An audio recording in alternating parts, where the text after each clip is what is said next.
আর তুমি এটা নাও।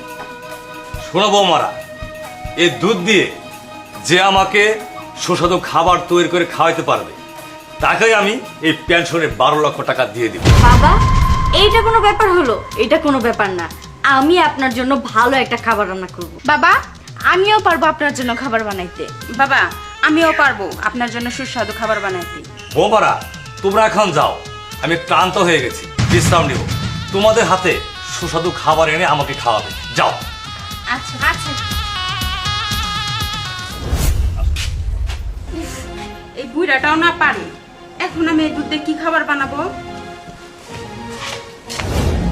ভাবি, তুমি এই জায়গায় দাঁড়িয়ে কি চিন্তা করতেছো? আসলে আমি চিন্তা করতেছি কি, আমি তো রান্না বাড়ি পারি না, এই দুধ দিয়ে আমি কি রান্না করব? ভাবি, আমিও তো দুধ দিয়ে কিছুই রান্না করতে পারি না, এখন